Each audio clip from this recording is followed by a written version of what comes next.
Hi, I'm Sandra Connolly. I'm the Bennett Stein Professor of Neurological Surgery at Columbia Presbyterian and the Surgeon-in-Chief at the Neurological Institute. You're listening to the interview with the surgeon agent. On this episode of Interview with the Surgeon, we welcome Dr. Sandra Connolly, Chair of the Department of Neurosurgery at Columbia University. He also serves as Neurosurgeon-in-Chief at New York Presbyterian Columbia University Irving Medical Center. In addition, he serves as the Director of the Cerebral Vascular Research Laboratory. His clinical research efforts have been directed at improving the functional outcome of patients with cerebral vascular emergencies, as well as the cognitive outcome of patients undergoing cerebral revascularization. In addition, he has worked collaboratively on the genetics of familial cerebral aneurysm. He serves on the executive committee of the AANS-CNS Joint Section for Cerebral Vascular Surgery in the Society of University Neurosurgery. He's on the editorial board of Neurosurgery, is editor-in-chief of Operative Neurosurgery, and has served the AANS as scientific program chair and annual meeting chair. Hello, everyone, and thank you for joining Interview with the Surgeon. Today, we welcome Dr. Sandra Connolly, Chair of Neurosurgery at Columbia. Doc, how are we doing today? Great. Thanks for having me. Thank you for being with us. So let's just jump right into it. What were your goals and aspirations during your residency? I think my primary goal during residency was to become, a very competent neurosurgeon.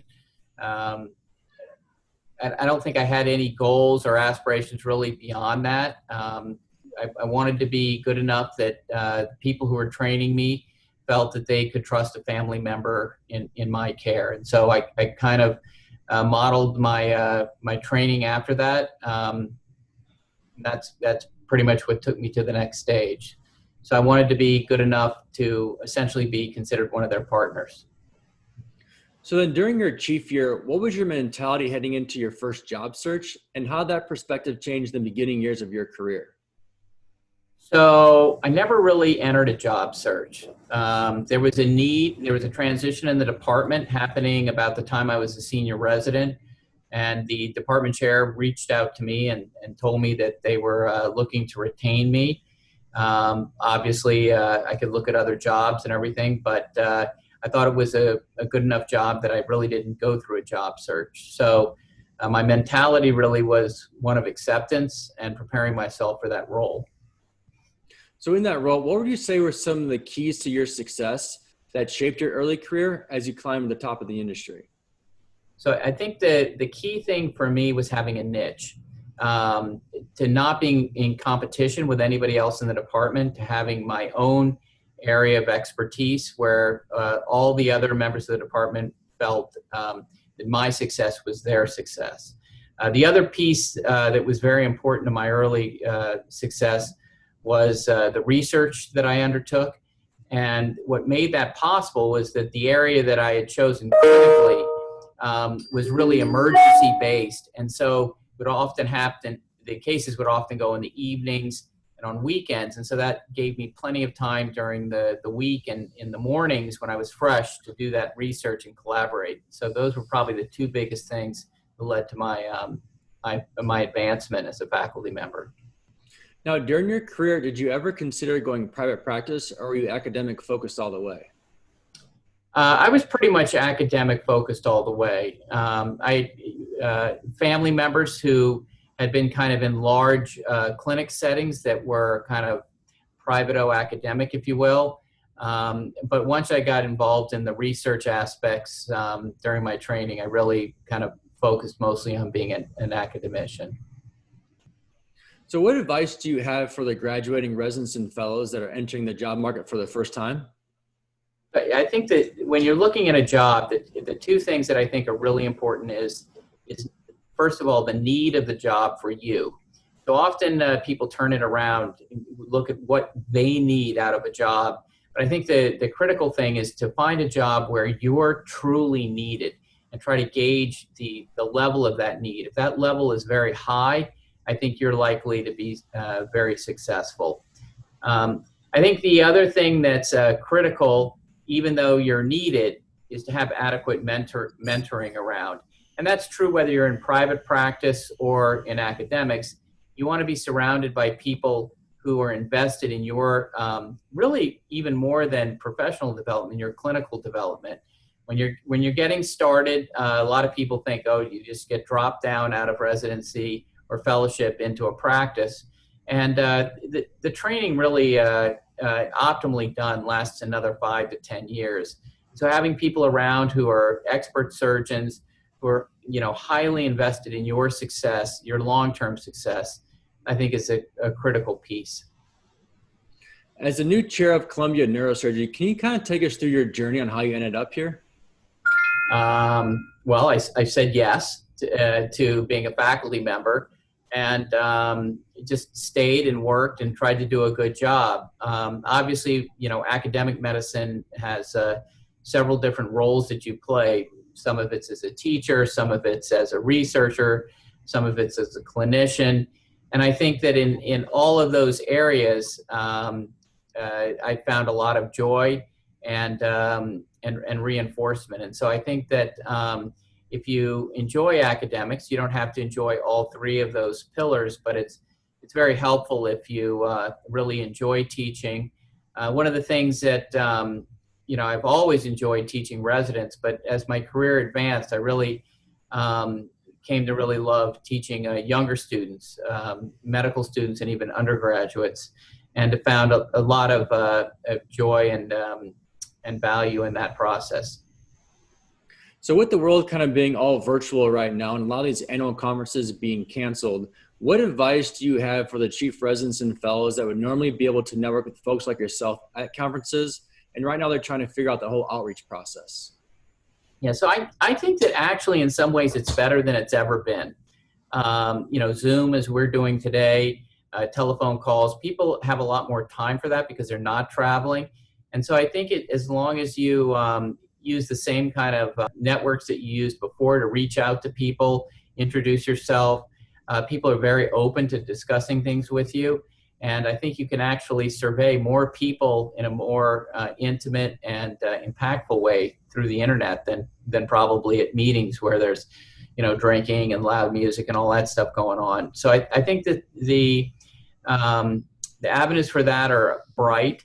I've been through a lot of job interviews and job searches in the internet period myself, and I found that Zoom is actually, or Zoom-like platforms, are a really excellent way to go through the interview process, and I feel that you can meet a lot of people and really do a real good job of letting them know who you are, what you're about, and what you might be able to offer their practice. Can you kind of shed some light on how you balance the work and life? So work and life. Everyone's got a different story. I was single for a long, long time. I didn't get married until I was almost 45. And so most of my young academic career, I had a lot of time to focus on medicine, both laboratory investigation as well as clinical medicine. But I've seen a lot of people balance it quite well, and I think the thing that's important is that you do need time for your family, and you do need time for friends. You need time to recharge your batteries, and it can be a big mistake to do everything with an emphasis on gaining things at work. So. Most of the people who've been successful spend a lot of time with their families when they're outside of work. Some people integrate that. I've spent a lot of time traveling with my family for professional reasons. And so I think there are lots of different ways to do it. Everyone's got kind of a different way of pulling it off. But I think that to neglect your family and your private life, your health, those are all mistakes. So you need to stay in shape. You need to stay focused on your family and your friends. And that will carry you through when you have tough times. I mean, one of the things that comes up in interviews like this often is how do you deal with, difficult situations, whether they're professional or complications in the operating room. And I think what you'll find is that while one of the key things is sharing with your colleagues and going over it and being a support for them when they have similar types of complications and stresses, there's nothing better than to share that with somebody outside of medicine, a family member, a friend. They have a very unique perspective. We hold ourselves to a very high bar, and they can often give you some perspective on that and help you with transitioning the loss of that's obvious when you have a bad complication. So I think that's another reason to really develop your private life. Now, in the beginning years of a young surgeon's career, we know that the hours are really crazy. What advice do you have for them on how they can maintain their relationships with their colleagues? Yeah, I mean, I think that, again, it gets to overall wellness. I mean, you can't cheat, the human body. So, you need to get enough sleep. You need to get enough exercise. You need to eat well. I mean, I think people realize these things more and more, how important they are to your overall success. I mean, you're an athlete, if you will, and athletes take care of themselves. And so I think that, early on in your career, you're going to feel like you don't have it all dialed in. But I think, you can mimic the people around you who are the most successful, and you can see how they kind of balance things. But I do think that you need to take time to recharge and balance things out. And, we all know what's kind of a reasonable work week. I would say during my, junior attending years, it would be rare that I would work more than 70, 75 hours in a week. 60 hours of really, really well done work is a really strong week. It's about being efficient. It's about working hard, but then also taking time on the side. So I think that's probably as much as you really should. If you're trying to do this by working 90 hours a week, I think you're going to burn out and things are going to not turn out that well. Stories like, many academic surgeons, we came into medicine to help patients and kind of got turned on to the science of it in the process. The way we balance our academic and clinical jobs really is one that grows out of kind of a personal style and a mimicry of what's gone before us. So having good role models and then bringing your own kind of style to it, I think, is pretty much what I've seen in terms of success with people. And it's like music or sports.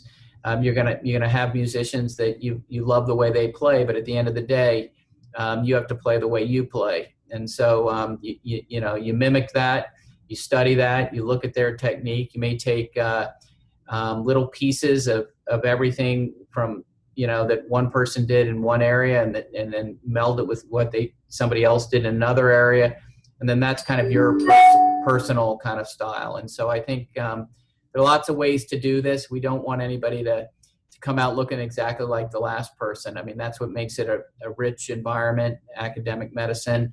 It's diverse, strong, it's deep, and hopefully as things evolve, it'll become more that way. We hope you enjoyed this episode of Interview with the Surgeon. Until next time, stay focused and keep following your dreams.